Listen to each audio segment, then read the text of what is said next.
Good evening बच्चों। Start करते हैं आज की क्लास। और आज हम पढ़ने वाले हैं नेक्स्ट नया टॉपिक वाक्य विचार। वाक्य विचार की चर्चा करेंगे कि वाक्य विचार क्या होता है, किस प्रकार से सर आज वाक्य। प्रेम और वो नहीं आएंगे, ध्रुव नहीं आएगा। कोई बात नहीं, आप पढ़े हमें ना, उनको छोड़े है ना, अपना आप आ जाएंगे धीरे धीरे। आज हम चर्चा करेंगे वाक्य क्या होता है, वाक्य के अंग कौन से होते हैं, ठीक है। फिर उसके वाक्य के भेद कौन से होते हैं उनकी चर्चा करेंगे। जो भी सेंटेंस होते हैं तो सेंटेंस की डेफिनेशन क्या होती है, उसके कौन से पार्ट्स होते हैं, कौन कौन से उसके टाइप्स होते हैं, वो सारे हम पढ़ने वाले हैं, उनके अंग और भेदों को भी। तो स्टार्ट करते हैं। सबसे पहले हम बात करते हैं कि वाक्य कहते किसे हैं। तो देखो, वाक्य में सार्थक शब्द होने चाहिए, सबसे पहली बात यह है। अब सार्थक शब्द क्या होते हैं? वाक्य में सार्थक शब्द होने चाहिए, सार्थक। और सार्थक शब्द कहते किसे हैं? सार्थक का मतलब होता है जिसका अर्थ निकलता हो, ठीक है। तो जब सार्थक शब्दों से, जब एक से अधिक सार्थक शब्द मिलकर के आते हैं, बनकर के आते हैं, तो उससे हमारे एक वाक्य का निर्माण हो जाता है। इसकी पूरी तरीके से जो डेफिनेशन बनती है वो ये है कि वक्ता के अर्थ को पूर्ण रूप से स्पष्ट करने वाले, वक्ता के अर्थ को पूर्ण रूप से स्पष्ट करने वाले शब्द समूह को हम वाक्य कहते हैं, ठीक है। ये इसकी परिभाषा है। अब देखिए, भाषा की सबसे जो छोटी इकाई होती है वो होती है वर्ण।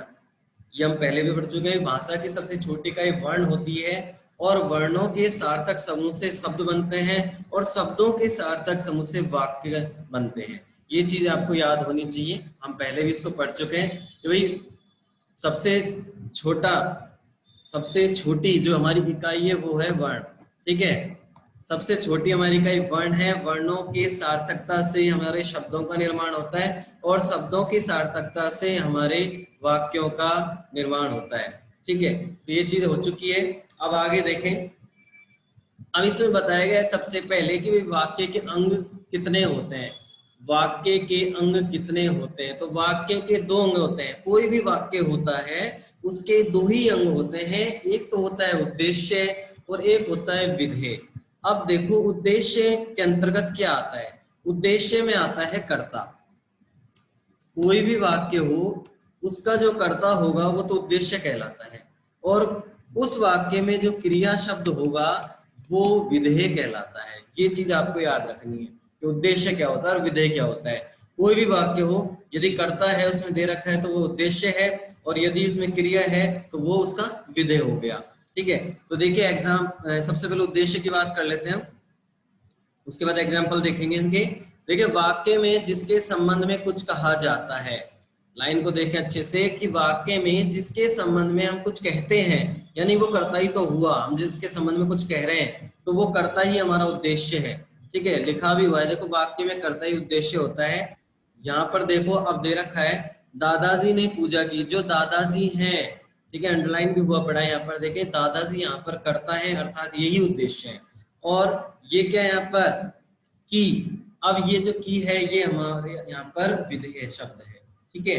लड़के खेल रहे हैं, लड़के खेलने में जो लड़का है यानी जो लड़के हैं हमारे, ये कर्ता हैं, और कर्ता से मतलब है उद्देश्य है, ठीक है। वाक्य इस इन्हीं पर, उद्देश्य पर टिका हुआ है, इस कर्ता पर ही टिका हुआ है, इसके कारण से इसे उद्देश्य कहा जा रहा है। बात करते हैं विधेय की, कि भाई विधेय क्या होता है? विधेय होता है क्रिया, ठीक है। यानी उद्देश्य या कर्ता के संबंध में वाक्य में जो कुछ भी कहा जाता है वो विधेय होता है। जैसे मोर नाच रहा है, ठीक है, मोर नाच रहा है। नाचना क्रिया होता है, नाचना क्रिया होता है, रहना क्रिया, और है क्रिया। तो ये तीनों यहाँ पर विधेय है, जबकि मोर यहाँ पर उद्देश्य है।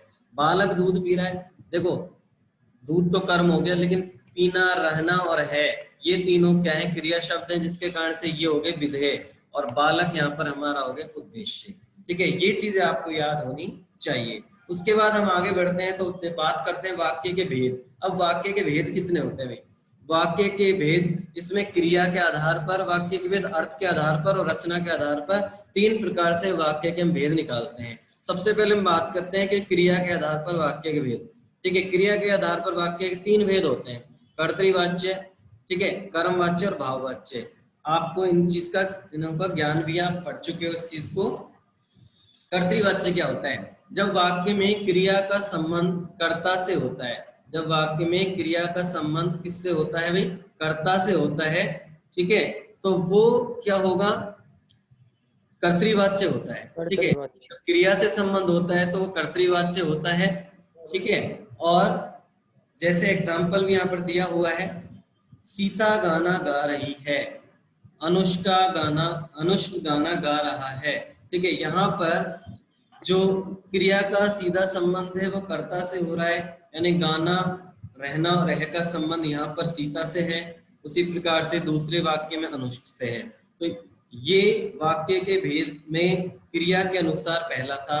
दूसरा आता है हमारा कर्मवाच्य। जब क्रिया कर्म के आधार पर आती है, कर्म के अकॉर्डिंग होती है, उसके कर्म से संबंध होते हैं, तो वहां पर होता है कर्मवाच्य। एग्जाम्पल की अगर हम बात करें तो देखो, मैं एक नया एग्जाम्पल भी लिख देता हूं। यहाँ पर देखो लिख रहा हूं, मोहन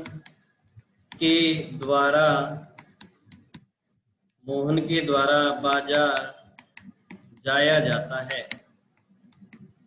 अब देखो यहाँ पर ये जो कर्म है, इसमें जो चिन्ह होते हैं वो करण कारक के लगते हैं, से, के द्वारा।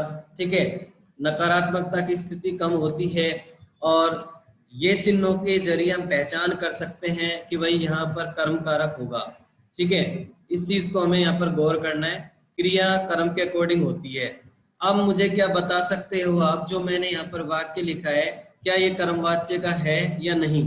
आपने एक वाच्य पढ़े हैं, इसलिए मैंने आपके सामने ये वाक्य लिखा है। अब आप मुझे बताएं कि ये कर्मवाच्य का है भी या नहीं, या किसी और का है। इसका आंसर आपको देना होगा, बताएं आप। सर ये बाजार के आगे क्या लिखा है? क्या? ये मोहन के द्वारा बाजार के आगे क्या लिखा है? मोहन के द्वारा बाजार जाया जाता है। तो क्या ये कौन सा वाच्य का प्रकार है, बताएं। सर कर्तव्यवाच्य। सर भाववाच्य। अच्छा, क्या इसमें कर्मवाच्य है? क्या इसमें कर्मवाच्य है? सर हाँ बोलो। कर्मवाच्य सर नहीं है सर, इसमें कर्तव्यवाच्य सर। कर्तृवाच्य है। सर मोहन के द्वारा तो कार्य किया जा रहा है, कर्ता कर रहा है सर कार्य। भाववाच्य। बिल्कुल सही आंसर है, भाववाच्य है। कर्तृवाच्य में के द्वारा या से द्वारा नहीं आते हैं, ध्यान रखो। ठीक है, से द्वारा या के द्वारा यदि कर्म के साथ आते हैं, यदि कर्म के साथ आते हैं तो कर्मवाच्य, और कर्म के साथ नहीं आ रहे तो भाववाच्य। आ गई बात समझ में? तो कौन सा है ये, किसका प्रकार है भाई? भाववाच्य। भाववाच्य का। ठीक है, सर भाववाच्य। बिल्कुल सही है। अब बात करते हैं कर्मवाच्य के एग्जाम्पल। देखो, जैसे एक एग्जाम्पल यहाँ पर दे रखा है आपके सामने कि अयन के द्वारा दूध पिया गया। क्या पिया गया? आप आंसर निकाल सकते हो, दूध। ठीक है, दूध पिया गया। तो सीधी सी बात है, दूध यहाँ पर कर्म है, और कर्म के साथ कौन से चिन्हों का प्रयोग किया जा रहा है? के द्वारा या से, जो भी आए। यहाँ पर तो के द्वारा आ रहा है, तो ये कौन सा वाच्य हो गया है? सीधा सीधा कर्म वाच्य हो गया है। Clear? Yes sir. Yes sir. Yes sir. यही आपको पहचान याद रखनी है बस। ठीक है, अब बात करते हैं तीसरे की, भाववाच्य की। अब भाववाच्य क्या होता है? जब वाक्य में क्रिया कर्ता व कर्म के अनुसार नहीं होती, भाव के अनुसार होती है। इसमें नकारात्मक सेंटेंस भी आते हैं ज्यादातर। से, के द्वारा, से द्वारा, इन चिन्हों के साथ नकारात्मकता की स्थिति होती है, यानी नहीं का प्रयोग भी किया जाता है। ठीक है, और भाव प्रधान वाक्य होते हैं, यानी भाव का प्रदर्शन होता है यहाँ पर। ठीक है, तो देखो यहाँ पर दे रखा है, सगुन से पढ़ा नहीं जाता।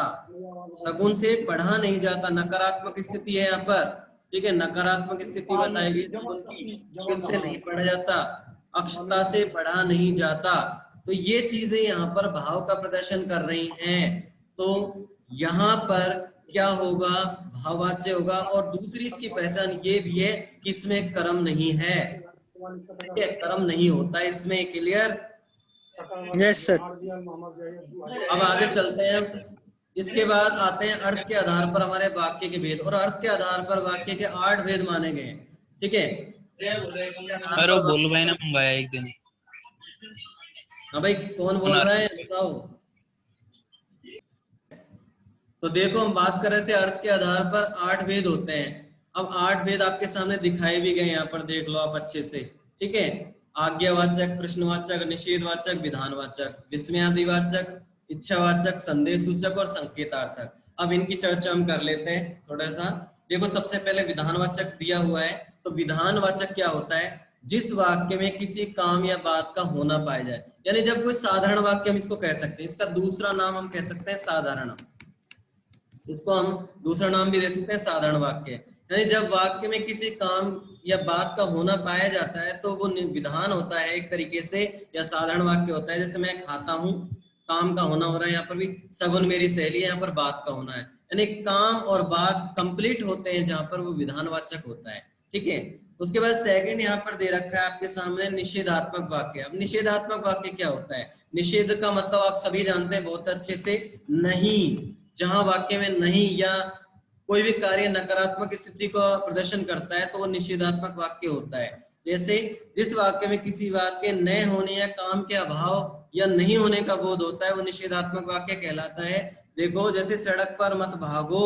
अब मत का मतलब भी नहीं है, ये मत सोचना कि यहाँ पर नहीं तो दिया ही नहीं है। तो देखो, नहीं दिया तो कोई बात नहीं, मत तो दिया हुआ है। मत का अर्थ भी न के लिए ही आता है, नहीं के लिए आता है, या निषेधात्मक के लिए आता है। तो सड़क पर मत भागो, सड़क पर भागने के लिए मना किया जा रहा है, यहाँ पर अनुष घर पर नहीं है। तो यहाँ दोनों ही वाक्यों में निषेधात्मक अर्थ प्रकट किया गया है।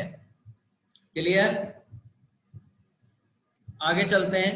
प्रश्नवाचक या प्रश्नार्थक वाक्य। अब देखो, प्रश्नवाचक, इसका तो नाम से ही हमें पता चल रहा है बहुत अच्छे से कि यहाँ तो प्रश्न का बोध कराने वाले वाक्य ही हमको देखने को मिलेंगे। ठीक है, यानी ऐसे वाक्य जहाँ प्रश्नों का बोध होता है वो प्रश्नवाचक होते हैं। जैसे आप कहाँ जा रहे हैं, और लास्ट में देखो पहचान के लिए क्वेश्चन मार्क भी आता है। ठीक है, तुम कहाँ क्या खेल रहे हो, ठीक है, तुम कहाँ जा रहे हो, आप क्या कर रहे हो। तो ऐसे जितने भी वाक्य होते हैं सब प्रश्नवाचक के होंगे। ठीक है, अगला आता है नंबर 4, आज्ञावाचक वाक्य। और आज्ञावाचक में क्या होता है? आज्ञावाचक में आज्ञा की बात की जाती है, अनुमति की बात की जाती है, उपदेश की बात की जाती है और विनय की बात की जाती है। तो ये इसके अंतर्गत आते हैं। ठीक है, अब देखते हैं, हम आगे चलते हैं। अब इसमें देखो एग्जाम्पल देख लो। जैसे आप इधर बैठो, ठीक है, आप ये करो, ठीक है, आप यहाँ से चले जाओ, यानी इस कुर्सी पर बैठो। तो ये जितने भी सेंटेंस मैं आपके सामने बोल रहा हूँ ये सब आज्ञा का प्रदर्शन कर रहे हैं। यानी इन सभी के अंदर किसी के द्वारा किसी को आज्ञा दी जा रही है। तो ये आज्ञा सूचक वाक्य होते हैं। क्लियर? यहाँ तक क्लियर है सभी को? Yes sir, yes sir. चलते हैं नंबर 5 पर, और वह है विस्मयादि बोधक। ये भी आप बहुत अच्छे से जानते हैं विस्मयादि बोधक क्या होता है। इसमें क्या होते हैं? इसमें हर्ष, शोक, घृणा, विस्मय आदि के भाव का प्रदर्शन करने वाले शब्द आते हैं। ठीक है, और साथ ही साथ में एक चिन्ह भी आता है। कौन सा वाला चिन्ह होता है? विस्मयादि बोधक का, एक पूर्ण विराम और नीचे बिंदु। ठीक है, तो ये चिन्ह इसके अंतर्गत आता है। तो ये चीज आप बहुत अच्छे से जानते हैं। अब देखो इसमें शब्द कैसे आते हैं, जैसे अरे, वाह, उफ, हाय, ऐसे शब्द इसके अंतर्गत आते हैं। और ऐसे शब्द जहां पर आ जाए वो सेंटेंस कौन सा बन जाता है? वो सेंटेंस बन जाता है विस्मयादि बोधक वाक्य। क्लियर? अब इसके बाद देखो अगला है नंबर 6, इच्छावाचक या इच्छार्थक वाक्य। अब ये क्या होता है? देखो, जिस वाक्य में किसी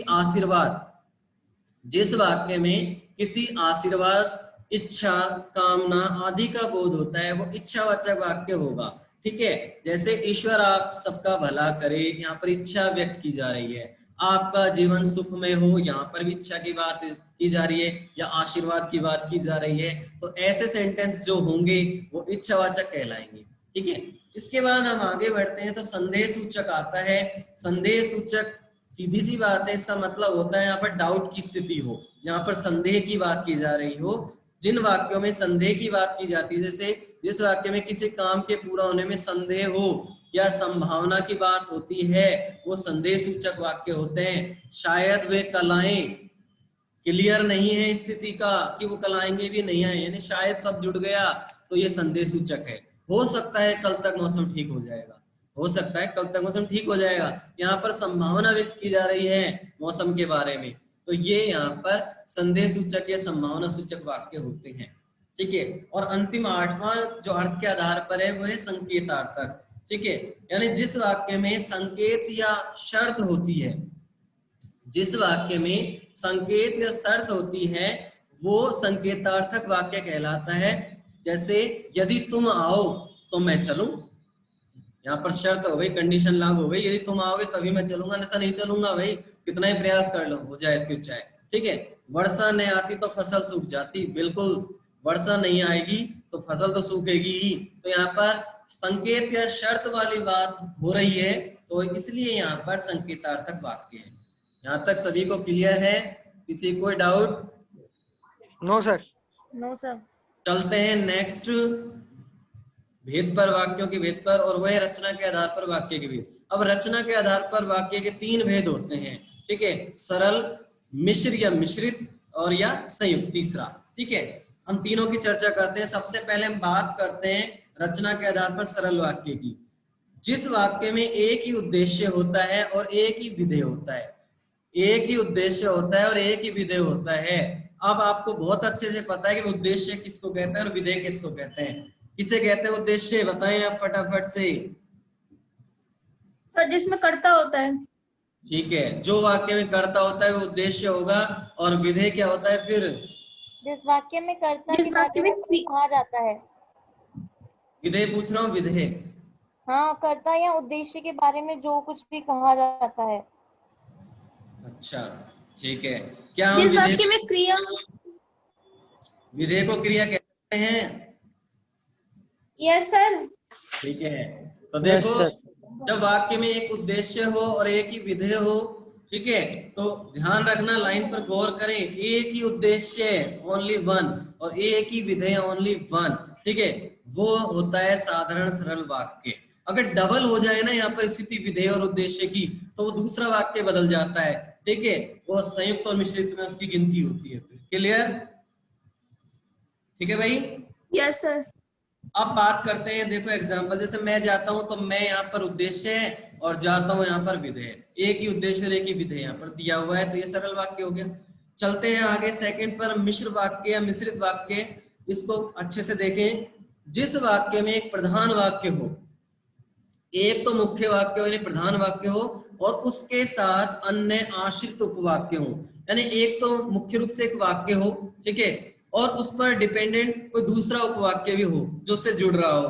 ठीक है, तो उन दोनों यानी मिश्र वाक्य और उपवाक्यों को जोड़ने का काम समुच्चय बोधक अव्यय करते हैं। जैसे समुच्चय बोधक अव्यय कौन कौन से हैं, इनके टाइप दे रखे हैं यहाँ पर, जैसे चूंकि, क्योंकि, जब, तब, अर्थात, यदि, तो, ताकि और तदापि। ये शब्द क्या है? समुच्चय बोधक अव्यय हैं। ये जहां पर आ जाते हैं बीच में आएंगे, ध्यान रखना, यानी कि दो, एक तो मुख्य वाक्य और उससे जुड़ा हुआ उपवाक्य, उन दोनों के बीच में आते हैं और बीच में आकर के वो पूरे सेंटेंस को एक ही बना देते हैं, तो वो कहलाता है हमारा मिश्र वाक्य, मिश्रित वाक्य।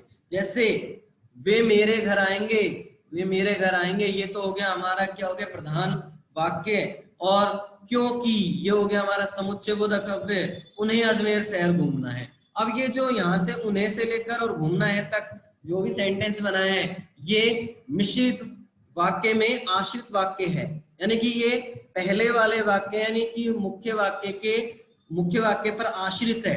ठीक है, अगर ये नहीं होगा तो इसका कोई औचित्य नहीं है, इसका कोई मतलब नहीं होता, इसलिए इसको हम मिश्रित वाक्य भी कहते हैं।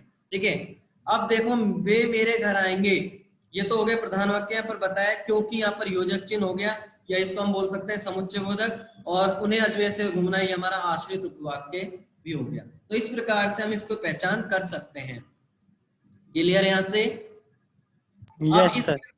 जो प्रधान उपवाक्य क्या होता है, ठीक है, आश्रित उपवाक्य क्या होता है, इनकी चर्चा हम कर लेते हैं। ठीक है, सबसे पहले है प्रधान उपवाक्य।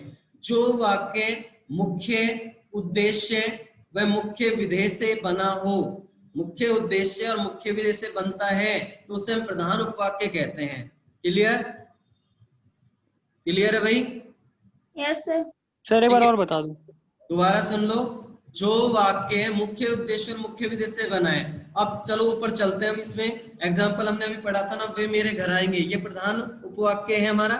ठीक है, अब इसमें मुख्य कर्ता और मुख्य क्रिया इसी में है। मुख्य जो कर्ता और मुख्य क्रिया इसी में है। कर्ता और क्रिया हमें है ना आश्रित में भी मिल जाएंगी, लेकिन वो मुख्य नहीं कहलाएंगी, वो आश्रित कहलाएंगी। मुख्य जो कहलाएंगी ना वो प्रधान उपवाक्य होगा। क्लियर? Yes sir. अब चलते हैं आगे। अब देखो, अब बात करते हैं हम आश्रित उपवाक्य की। आश्रित उपवाक्य क्या होता है? आश्रित उपवाक्य का मतलब होता है जो उपवाक्य मुख्य वाक्य पर डिपेंड होता है, उस पर आश्रित होता है, उसे हम आश्रित उपवाक्य कहते हैं। ठीक है, एग्जाम्पल आपके सामने था, अभी आपने देखा ही था। ठीक है, कि वे मेरे घर आएंगे, ये तो हो गया था हमारा प्रधान, और उन्हें अजमेर शहर घूमना है, ये हो गया था हमारा आश्रित। क्लियर यहां तक सबको? अब देखो, आश्रित उपवाक्य के कितने भेद होते हैं, कितने प्रकार होते हैं? तो 3 होते हैं। ये जानने की चीज है, इन्हें जाने आप। सबसे पहले संज्ञा उपवाक्य। संज्ञा उपवाक्य क्या होता है? ऐसे उपवाक्य जो वाक्य में संज्ञा की तरह काम करते हैं। ठीक है, अर्थात किसी कर्ता, कर्म तथा पूरक का काम देते हैं, वे संज्ञा उपवाक्य कहलाते हैं। और इनकी पहचान कैसे होती है? पहचान के लिए प्राय, की, का, इनका प्रयोग भी किया जाता है। एक बार फिर से सुन लें इसको। ऐसे उपवाक्य जो वाक्य में संज्ञा की तरह काम करें, अर्थात किसी कर्ता, कर्म तथा पूरक का वो काम करते हैं, वे संज्ञा उपवाक्य कहलाते हैं। और इनमें जो समुच्चय बोधक अव्यय आते हैं उनके अंतर्गत की, प्राय और का प्रयोग किया जाता है। ठीक है, इस चीज को हमें ध्यान रखना है। एग्जाम्पल पर चलते हैं। मैंने देखा कि, मैंने देखा कि, अब ये की आ गया। सबसे पहले तो हम इसी से पहचान कर सकते हैं कि भाई कौन सा उपवाक्य संज्ञा उपवाक्य है। कि सगुन गाना गा रही है, शगुन आ गया ना भाई। आप मुझे बताएं यहाँ पर जो आश्रित उपवाक्य है वो कौन सा है? आश्रित उपवाक्य कहाँ है? मैं सर कौन सा वाला उदाहरण? इस वाक्य में मुझे बताओ आश्रित उपवाक्य कौन सा है, कहां से कहां तक है? नहीं पता चल रहा? मैंने देखा कि शगुन का तो ध्यान रखो, जो समुच्चय बोधक के बाद में आता है ना वो आश्रित होता है। क्लियर? Yes sir. तो ये की यहाँ पर समुच्चय बोधक है, इसके बाद वाला जो वाक्य होगा वो आश्रित ही तो होगा। अभी तो पढ़ा था हमने, पीछे पढ़ा था ना। तो ये शगुन गाना गा रही है या गा रही है, जो भी है, ये हमारा आश्रित उपवाक्य। और आश्रित में भी कौन सा है? संज्ञा वाला है। क्यों है संज्ञा वाला? क्यों है? क्योंकि यहाँ पर शगुन एक संज्ञा के रूप में आया है, नाम आ गया यहाँ पर संज्ञा का। क्लियर? और दूसरी पहचान की जो संज्ञा उपवाक्य के पहचान चिन्ह है या समुच्चय अव्यय है वो भी आ गया। क्लियर है? Yes sir. ठीक है, तो ऐसे हमें इसके अंदर से पहचान करनी है। इस तरीके से आप इसको सॉल्यूशन इसका कर सकते हो।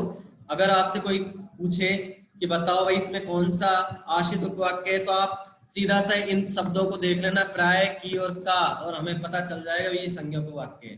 ठीक है, क्लियर? अब चलते हैं आगे। और यदि हमें संज्ञा उपवाक्य बनाना है तो हम इनका प्रयोग भी कर सकते हैं और बना सकते हैं नया वाक्य। ठीक है, अब देखो विशेषण उपवाक्य क्या होता है? वे उपवाक्य जो प्रधान वाक्य में कर्ता अथवा कर्म या संज्ञा अथवा सर्वनाम की विशेषता बतलाते हैं, उन्हें हम विशेषण आश्रित उपवाक्य कहते हैं। अब इनमें भी पहचान चिन्ह है। देखो, इनमें जो, जिसकी, जिसका, जिसके शब्द आते हैं। ठीक है, ये शब्द हमें देखने को मिलेंगे वाक्य में, तो समझ जाओ आप वहां पर विशेषण उपवाक्य होगा। जैसे जिससे आपको काम था, जिससे आ गया, जिससे आते ही विशेषण उपवाक्य बन गया। जिससे आपको काम था वह व्यक्ति चला गया। ठीक है, तो यहाँ पर विशेषता बताई गई है। ठीक है, विशेषता किसकी बताई गई है भाई? किसकी बताई गई है? यहां पर ध्यान रखो, वाक्य में कर्ता अथवा कर्म, इस संज्ञा अथवा सर्वनाम की विशेषता बतलाई जाती है, तो यहाँ पर व्यक्ति की विशेषता बतलाई गई है। ठीक है, कि व्यक्ति वो वाला व्यक्ति जिससे आपको काम था ना, जिसके लिए आप आए थे, वो चला गया है। और इससे भी अगर हमको पहचान नहीं होती तो हम पहचान चिन्ह याद रखें, जो, जिसकी, जिसका या जिसके। क्लियर है यहाँ तक सबको? Yes sir. सर मतलब आगे चलते हैं। तीसरा है क्रिया विशेषण उपवाक्य। अब ये क्या होता है? जो प्रधान उपवाक्य, जो प्रधान उपवाक्य की क्रिया की विशेषता बताते हैं वे क्रिया विशेषण उपवाक्य कहलाते हैं। ये क्रिया के घटित होने का स्थान, दिशा, कारण, परिणाम, रीति आदि की सूचना हमें देते हैं। यदि दिन भर खेलोगे, अब इसके पहचान चिन्ह और देख लो, यहां पर दे रखे हैं क्योंकि, जो, यदि, तो, अगर, यद्यपि, इसलिए, भी, इतना। ठीक है, ये इसके पहचान चिन्ह हैं, ये हमें देखने को मिलते हैं। यदि दिन भर खेलोगे तो कब पढ़ोगे? यदि शब्द के कारण से हम इसको पहचान सकते हैं भाई, ध्यान रखो। और दूसरे तरीके से हम इसको जानने की कोशिश करें तो देखो यहाँ पर बताया गया है कि जो प्रधान उपवाक्य क्रिया की विशेषता बतलाए। अब क्रिया क्या है यहाँ पर? पढ़ना, और पढ़ना क्रिया की विशेषता बताया गया कि भाई तुम खेलते ही रहोगे दिन भर तो कब पढ़ोगे कब? ठीक है, तो यहाँ पर एक क्रिया की विशेषता बतलाई जा रही है, तो ये हमारा क्रिया विशेषण उपवाक्य होगा। क्लियर? इसके बाद हमारा जो रचना के आधार पर है वो तीसरा है संयुक्त वाक्य। संयुक्त वाक्य क्या है? देखो, जिस वाक्य में दो या दो से अधिक, अच्छे से सुने, जिस वाक्य में दो या दो से अधिक साधारण वाक्य हो, या प्रधान उपवाक्य हो, या समान अधिकरण वाले उपवाक्य हो, और वो किसी संयोजक शब्द से जुड़े हो। संयोजक शब्द कौन कौन से होते हैं? देखो, तथा, एवं, या, अथवा, और, परंतु, लेकिन, किंतु, बल्कि, अतः, ये जितने भी शब्द यहाँ पर दिए हुए हैं ये सभी संयोजक शब्द हैं। और ये जब किसी भी दो साधारण वाक्यों के बीच में आए, दो प्रधान वाक्यों के बीच में आ जाए, या दो समान अधिकरण वाक्यों के बीच में आ जाए, तो वो संयुक्त वाक्य बन जाता है। इस चीज को यहाँ पर बताया गया है। तो देखो, एग्जाम्पल की अगर हम बात करें तो दिया हुआ है आपके सामने, जैसे भरत आया किंतु भूपेंद्र चला गया। अब भरत आया, एक तो वाक्य बन गया साधारण, और भूपेंद्र चला गया, एक साधारण वाक्य बन गया, और बीच में जोड़ने का काम कर रहा है किंतु, यानी कि ये जो किंतु है संयोजक शब्द है। तो जहां पर ऐसी स्थिति होती है, संयोजक शब्द के द्वारा दो वाक्यों को जोड़ा जाता है, चाहे वो साधारण हो, चाहे उपवाक्य हो, चाहे समाधान अधिकरण वाले हो, वहां पर संयुक्त वाक्य होता है। क्लियर यहाँ तक सबको? Yes sir. सर वो शब्द याद रखने, कौन सा शब्द किसमें आएगा? दोबारा पूछो, क्या पूछा आपने? सर इसमें ऐसे याद रखने ना, कौन सा शब्द किस में आएगा? किंतु। आप पहचान चिन्ह याद रख लोगे तो भी आपको याद हो जाएंगे। ठीक है, पहचान चिन्ह आपको याद होने चाहिए। स्क्रीनशॉट ले लें आप फटाफट से। सर यार पहला वाला शो कर दो, उसका नहीं लिया। पहला वाला कौन सा? संज्ञा उपवाक्य। नहीं सर, शुरू में जो करा था उसका बस नहीं लिया, इसका तो ले लिया। बैक में चलते हैं, चलो अभी चलते हैं। पहला वाला कौन सा है आपका भाई? ये जहाँ पे सर शुरू करा था। सरल वाक्य। हाँ सर। सरल वाक्य में एक उद्देश्य होता है और एक ही विधेय होता है। मैं यहाँ पर एक एग्जांपल और लिख देता हूँ। देखो, राम खाना आता है, ये लिख दिया मैंने। अब राम यहाँ पर करता है यानी उद्देश्य है, यहाँ पर क्या है यानी खाता है, यहाँ पर क्या है क्रिया है, तो एक ही तो हुआ यहाँ पर उद्देश्य। हाँ या ना? हाँ सर। एक ही क्रिया मिली है ना हमको पूरे वाक्य में, हाँ या ना? जब एक एक दोनों ही हमको एक उद्देश्य और एक ही क्रिया मिले, यानी एक उद्देश्य की विधेय मिले, या एक ही कर्ता या एक ही क्रिया मिले, तो वो होता है सरल वाक्य। यदि यहाँ पर दो कर्ता दे देता, जैसे राम श्याम के साथ जाता है, तो ये सरल वाक्य नहीं होता। क्लियर? क्योंकि यहाँ पर राम है और श्याम है, दो कर्ता आ गए। क्लियर है ना? क्लियर है। चलते हैं। आप देखो, आप है ना स्क्रीनशॉट ले लें फटाफट से, उसके बाद क्लास ऑफ करेंगे। ठीक है, टॉपिक हमारा क्लियर हो चुका है। स्क्रीनशॉट ले लिया? ले लिया सर। ठीक है, हमारा आज का टॉपिक था यहाँ पर फिनिश है। ठीक है ना?